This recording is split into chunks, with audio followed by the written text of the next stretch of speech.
Hello guys, welcome to our channel. आज हम class 12th के इंग्लिश का फ्लैमिंगो का पोएम नंबर 2 करने जा रहे हैं, that is a keeping quiet. तो ये जो कीपिंग क्वाइट पोएम है वो पैबोलो पैब्लो नेरूडा ने लिखी थी।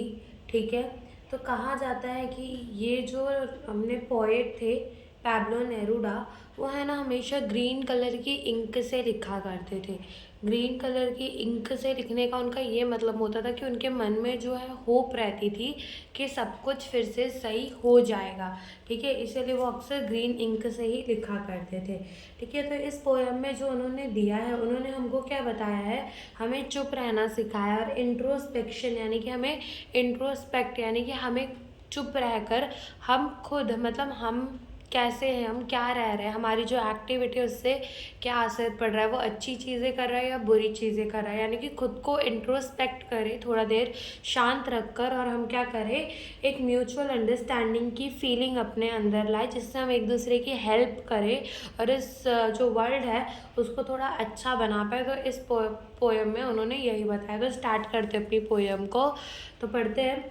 Now we will count to 12 and we will all keep still. तो हमारे जो पोएट है वो क्या कह रहे हैं कि वो कह रहे हैं कि हम सब मिलकर 12 तक गिनेंगे, और हम सब जब 12 गिनकर ख़त्म हो जाएगा तब क्या हो जाएंगे, हम सब स्टिल हो जाएंगे। स्टिल यानी कि नो मूवमेंट। ठीक है, तो यहाँ पर वो 12 तक गिनने की क्यों बात करें, बिकॉज जो हमारी दिन होता है उसमें 12 आवर्स होते हैं। ठीक है, पूरे, और अपने साल में भी पूरे 12 मंथ्स होते हैं। ठीक है, तो ये जो हमारा पूरा साल है और पूरा दिन हम जो है काम ही करते रह जाते हैं। हम कभी रुकते नहीं, हम सिर्फ काम ही करते रह जाते हैं, काम ही करते रह जाते हैं। तो जो हमारे पोएट है वो चाहते हैं कि वो 12 तक गिने, और वो जैसे ही 12 तक गिने तो सब कैसे हो जाए, स्टिल हो जाए, यानी कि वो कोई मूवमेंट ना करे। For once on the face of the For once on the face of the earth, let's not speak in any language। तो वो हमारे पोएट जो है वो ऐसा कह रहे कि एक बार तो हम धरती में हम ऐसा करते हैं कि हम कोई भी लैंग्वेज में बात ना करें, यानी कि हम बोले ही ना, हम कैसे रहे, एकदम चुप रहे, कोई लैंग्वेज में बात ना करें। Let's stop for 1 second, not move over arm too much. तो हमारे नरेटर जो है, सॉरी पोएट जो है वो कह रहे हैं कि हम है ना 1 सेकेंड के लिए चुप हो जाते हैं और अपने आर्म्स को मूव नहीं करते। आर्म्स को मूव नहीं करते, इससे का मतलब यहाँ पर ये है कि हम कोई काम नहीं करते, थोड़ी देर के लिए शांत होकर खुद को इंट्रोस्पेक्ट करते हैं। या फिर वो यहाँ पे दूसरे आर्म्स का मतलब होता है वेपन्स, कि हम वेपन्स को भी नहीं यूज़ करते और थोड़ी देर के लिए शांत हो जाते हैं। 1 सेकेंड के लिए ही हम शांत हो जाते हैं, अपने आर्म्स को मूव नहीं करते। It would be an exhausting moment without rush, without engines. We would all be together in a sudden strangeness। तो हमारे जो पोएट है वो क्या कह रहे हैं, वो कह रहे हैं ये एकदम एग्जॉटिक मोमेंट हो जाएगा, ये सब लोग एकदम चुप हो जाएंगे, तो एकदम रेयर सा मोमेंट हो जाएगा। विदाउट रश, विदाउट इंजन, कोई भीड़ नहीं होगी, कोई इंजन नहीं होगा। तो जब हम अपने आर्म्स को मूव करना रोक देंगे तब कोई इंजन नहीं होगा। ठीक है, वहाँ कुछ चलेगा नहीं, कोई इंजन नहीं होगा। तो वो ऐसा कह रहे हैं कि कितना एकदम रेयर मोमेंट हो जाएगा जहाँ पे कोई रश नहीं होगा, कोई इंजन नहीं मूव करेगा। And we all be together in the sudden strangeness. और यहाँ पे टुगेदर का मतलब क्या है कि हम सब एकदम साथ में हो जाएंगे। कैसे हो जाएंगे, यूनिटी में हो जाएंगे, एक सडन स्ट्रेंजनेस के अंदर। Fisherman in the cold sea will not harm whales. जो फिशरमैन है वो कोल्ड सी के अंदर वेल्स को हार्म नहीं करेंगे। And the man gathering the salt will look at his hurts hand. तो क्या कह रहे हैं कि देखो, जो हमारा समुद्र होता है तो उससे जो लहर आती है, तो लहर आती है, तो जब लहर जाती है तब है ना वो समुद्र के बाजू में ही सॉल्ट को छोड़ जाती है। फिर जो सॉल्ट उठाने वाला इंसान होता है वहाँ से सॉल्ट उठाते हैं। तो सॉल्ट उठाते उठाते उसके हाथ में जो है बहुत सारी चोट लग जाती है, बहुत सारी इंजरीज हो जाती हैं, जो कि वो नहीं देखता, और वो सॉल्ट उठाता ही चाहता है, बिकॉज उसके लिए उसको क्या मिल रहे होते हैं, पैसे मिल रहे होते हैं। तो यहाँ पे हमारे पॉइंट ये कह रहे हैं कि हम थोड़ी देर के लिए शांत होते हैं, एकदम स्टिल होते हैं। जब हम स्टिल हो जाएंगे ना, तब ये जो फिशर मैन है वो वेल्स को हार्म नहीं करेगा। और ये जो मैन गैदरिंग द सॉल्ट है, यानी कि जो आदमी जो सॉल्ट को उठा रहा है, उसको भी टाइम मिलेगा कि वो अपने हाथों को देख सके कि उसके हाथ में कितनी सारी इंजरीज हो रखी हैं। Okay, those who prepare green wars, wars with gas and wars with fire, victory with no survivor। तो यहाँ पे कह रहे कि those जो क्या प्रिपेयर करते हैं ग्रीन वार। यहाँ पे ग्रीन वार का मतलब क्या है, nature and human fight. Green war का मतलब है नेचर एंड ह्यूमन की फाइट। तो यहाँ पर जो ऐसे लोग हैं जो नेचर एंड ह्यूमन की फाइट्स बना रहे हैं, यानी कि मतलब नेचर और ह्यूमन, मतलब देखो कि आजकल जितनी ज़्यादा बिल्डिंग वगैरह बन रही हैं तो हम फॉरेस्ट को काटते जा रहे हैं, पेड़ों को काटते जा रहे हैं, ठीक है। तो ये हमने क्या कर लिया, एक दुश्मनी कर ली है नेचर के साथ, ठीक है।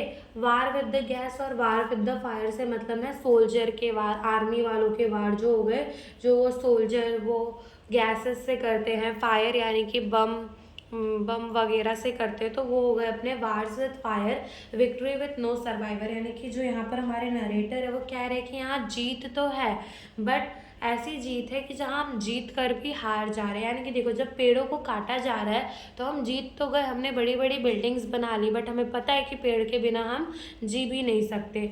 और जैसे एक आर्मी वाला एक अपोजिशन आर्मी यानी कि एक सामने वाली आर्मी को मार रहा है, तो क्या हो रहा है कि वो जीत तो जा रहा है, बट वहाँ पे जो इंसानियत है वो मर जाती है, वो ख़त्म हो जाती है, वो सर्वाइव नहीं कर पाती। तो कह रहे हैं कि विक्ट्री विथ नो सर्वाइवल, जीत तो है बट उसमें हम जी नहीं सकते। Would put on the clean cloth and talk and walk about with their brothers in the shade of doing nothing। तो हमारे जो नरेटर्स पोएट है वो कह रहे हैं कि जब हम थोड़ी देर के लिए स्टिल हो जाएंगे, थोड़ी देर के लिए क्वाइट हो जाएंगे, तब हमें पता चलेगा कि हम जो काम कर रहे हैं वो कितना गलत है और इससे सामने वाले को कितना नुकसान पहुंच रहा है, हमारी वर्ल्ड को कितना नुकसान पहुंच रहा है। एंड जो हमें नया क्लोथ पहन लेंगे, न्यू क्लोथ, क्लीन क्लोथ, यानी कि क्या करेंगे, एक न्यू बिगिनिंग करेंगे, न्यू बिगनिंग करेंगे, ठीक है। यहाँ से हम क्या करेंगे, एक न्यू बिगनिंग करेंगे, एक नई शुरुआत करेंगे। And walk with their brother, और जान में जब हम शांत होके खुद को इंट्रोस्पेक्ट करेंगे तब हमें पता चलेगा कि जो सामने वाली पार्टी वो तो हमारा भाई है, ठीक है, जिससे हम लड़ रहे हैं। what I want should not be confused with total inactivity। तो हमारे यहाँ पे जो पोएट है वो कह रहे हैं कि जो मैं कह रहा हूँ उससे कंफ्यूज मत हो, टोटल इनएक्टिव ना हो जाओ। यानी कि मतलब जो टोटल इनएक्टिविटी यानी कोई मूवमेंट नहीं होती तो वो तो डेथ में होती है। तो जो हमारे पोएट है वो कह रहे हैं कि उनकी बातों से कंफ्यूज नहीं होना है हमें और टोटल इनएक्टिव नहीं हो जाना है।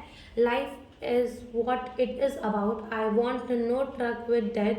If we were not so single-minded about keeping our life moving, for once we'll do nothing, perhaps a huge silence might interrupt the sadness of never understanding ourselves and of treating ourselves with the death। तो देखो यहाँ पर जो हमारे narrator है वो कह रहे हैं कि आपको टोटल इनएक्टिव नहीं हो जाना चाहिए। देखो अब जो हम जैसे ही मतलब हम इंसान होते तो हमें हमारी इच्छा होती है, जैसे हम हुए हमारी मतलब इच्छाएं होने लगती है कि हम फटाफट से पैसे कमा ले, सब कुछ कर ले, एकदम अच्छे हो जाए, अपने सारे सपनों को पूरे कर ले और हमेशा अपने लाइफ को मूव ही करते रहते हैं, ठीक है।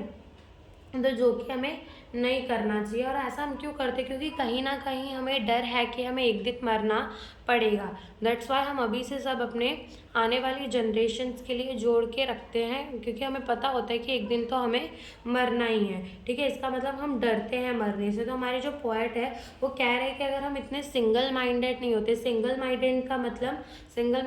माइंडेड का मतलब कि हम ना हमेशा सिर्फ एक ही चीज़ के बारे में सोचते हैं कि हमें अब ये करना है, ये करना है, ये करना है, सिर्फ अपना काम काम काम, जो कि अपने लाइफ को हमेशा मूविंग रखता है, ठीक है। तो जब हम एक बार साइलेंस लेंगे, एक ह्यूज साइलेंस होगा और जब हम एकदम शांत हो जाएंगे तब जो है ये जो अपना सैडनेस है कि हमारे ये जो डेथ का डर है और ये जो हमारी ज़िंदगी का सैडनेस है वो थोड़ा देर के लिए चला जाएगा, वो थोड़ी देर के लिए चला जाएगा। जो हमारे डेथ का डर है, जब हम एकदम शांत हो जाएंगे, एकदम स्टिल हो जाएंगे, तब थोड़ी देर के लिए डेथ का डर जो है, मरने का डर, वो भी चला जाएगा।